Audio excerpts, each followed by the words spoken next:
and then people tell them, no, this is what boys do. No, there is no sport that is for boys. Sports is sports.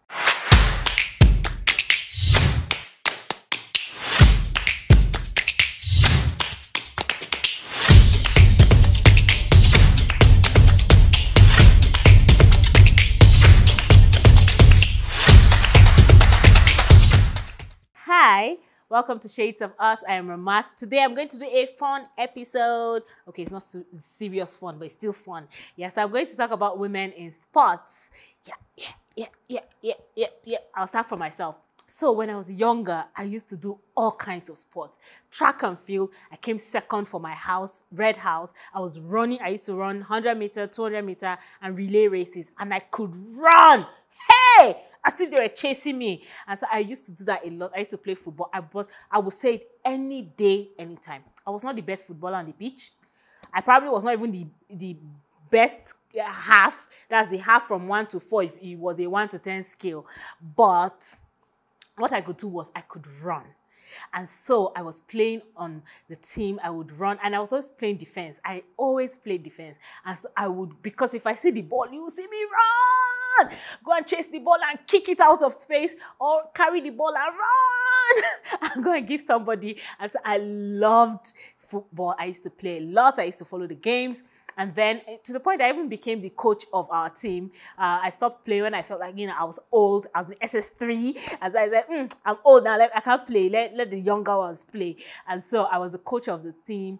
And I took my team, both the junior class and the senior class. And we were winning games. In fact, there was a time when we played Day Sabo. Now, Day Sabo is a government secondary school in Sabo in Kaduna State. And Day Sabo was the team that nobody could beat. They were so amazing. They would come and give our school, before we started playing, give us like 11-0 or give us 21-0. Okay, 21 is a stretch, but they would flog us. But then when I was in the team, the best thing that they ever did was give us a 1-0 score. And even they were shocked. And so we take it as a win because we were not flogged more than 1-0 by Day Sabo. And then I took my team everywhere and we won championships. And it was so good. I still hate Milton for, Milton Secondary School for beating us and preventing us from winning a particular championship. But, we played sports. And then in SS2 or so, someone brought basketball and I was like, yes, let's play. And then I loved, because by then I had met Kobe Bryant. Okay, no, I didn't meet him physically. Yes, I know that's what you want to say. But I had met him on TV and I'd fallen in love with him and I'd loved the NBA. So I was like, ooh, basketball, I want to play. And then the girls in our hostel, they now said that day students, they don't used to play basketball. So we now could you make the team? But I was interested in basketball. I was like, basketball! And then when I got to the university, I played basketball a bit with my friend, Trix. He was my coach. He would probably say, worst basketball player ever. But see, I had heart. My heart was there. And then there was one day we were playing and I made a 3-point. And when I made the 3 points, instead of continuing the game, I was now dancing, go Ramat, go Ramat, go Ramat. And he was like, idiot, they're winning us. Yeah, so that's just me. But, apart from me, my sister, oh my God, my sister, Enigbe Ochekliye, that girl plays football than some of your guys. Let me tell you. You people should go and ask about her in Christ Ambassadors College. Okay, then calm down. But Enigbe plays football like mad. She was so good. She was doing all those flying kicks, bicycle kick. And people were like, what is happening? Who is this girl? And then on that same team, I had Enigbe. I had Ruth. Ruth, oh my God, midfielder par excellence. Then I had Felicity. And oh my God, I mentioned these girls because these are the names I can remember. But we were playing fantastic football. Then somebody came and met me and said, if you're playing sports like this, you become muscular. And nobody wants to be with a muscular girl. And it didn't really affect me in that moment because I was still like, hey, energy, ginger, let's go and play basketball. Let's go and play football. Let's go and run and things like that. But subconsciously, I started to wonder, okay, I didn't want to be muscular. I didn't want to be called certain names, boy, girl, tomboy, things like that. So I started to pull away from sports a little bit. Yes, I mentioned in my university, even when I went for service, the National Youth Service Corps in Adamawa State, I joined my platoon's team to play volleyball. I have pictures of it. I'm going to show you. So I literally was into sports, but I just kind of, I was taking it not too seriously, like how I did when I was in secondary school. Secondary school, every day. In fact, don't tell my mother or my father.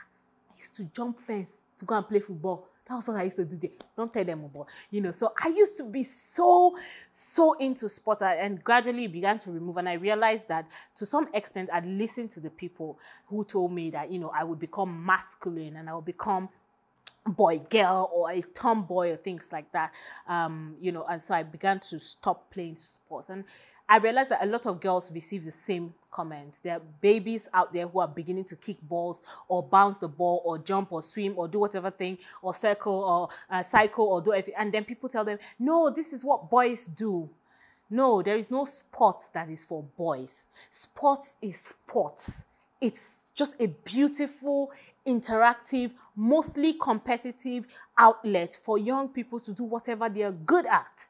Like some people just find, like basketball, I saw Kobe and I wanted to be like Kobe. Yes, but if I had known that there was someone like Sue Bird, I would have been like excited because Sue Bird is the GOAT. This is actually the first time I'm going to use that term, but she's the GOAT, the greatest of all time. She is amazing. But I didn't get the opportunity to see her. I'll come to that reason in a bit. But then, so I was discouraged, and so I stopped playing the games. But I continue to follow the games. I continue to follow because the very first day I saw Ruth Van Nistelrooy collect a ball in the penalty area and shoot the winning kick, look. I'll never forget that moment. I looked at that moment, and that was the day I said, Ruth Van Nistelrooy is my best player in the world, and Manchester United is the best team in the world. And I began to actively follow Manchester United, 2001. And same year, I met Kobe Bryant. So I knew the NBA. I was talking about the NBA. And when I met Kobe Bryant, I was like, oh, Lakers is my team. Yo, Lakers, let's play. Shaq O'Neal. And you see this energy? That's the energy I was bringing. I was watching the games. I was following them. And then there was this time when my dad was buying newspapers. And then he would buy newspapers. And I would go to the sports section first to go and see what was happening in sports. That was me. My sister, let me tell you, my sister is so amazing. She knows even the team in Division B of the German league, and she knows the players. And the best thing is she knows how to find the female teams in every league, and she knows who she's supporting. So she actively follows the game. Again, people mention that if we are doing this, it's because our boyfriend is supporting the team. Never have I dated a guy who is supporting Manchester United. Not once. Let me think about it. Never. I haven't dated a guy who supported Manchester United. Not even the Lakers. So I've never ever chosen sports because of a boy. I've chosen sports because it was something that came naturally to me. It's the same thing with my sister. She chooses sports because it comes naturally to her. Our baby sister doesn't do any sports, but because it doesn't come naturally to her. But me and my immediate younger sister, anyway, we play sports. We care about sports and things like that. And then we let people tell us nonsense. My sister is like, I don't care. She says, I support Arsenal. Arsenal gives me a lot of stress. And so you can't stress me more than how Arsenal is stressing me. And that's what she does. But there are lots of girls who lose every interest in sport because they hear one thing or the other. So the biggest thing that annoys me right now is the way women in sport are defined. They will tell you female athletes, girl basketball, female football. Or Benny, no, it's football.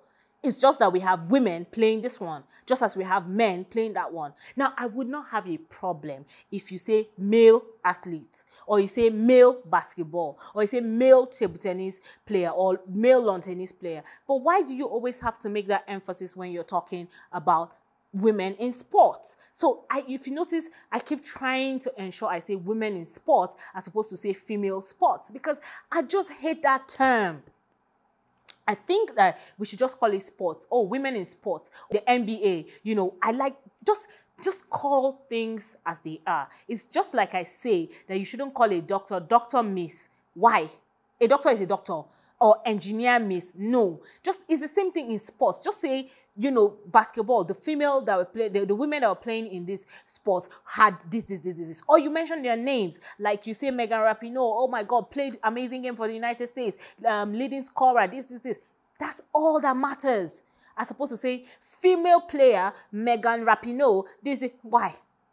Or you say, female runner, Ajunwa, why? No! And then, you know, I think that we should change that narrative. And then there are other things we need to do for women in sports. One is we need to acknowledge that women do sports because they want to, because they love it. It comes to them naturally.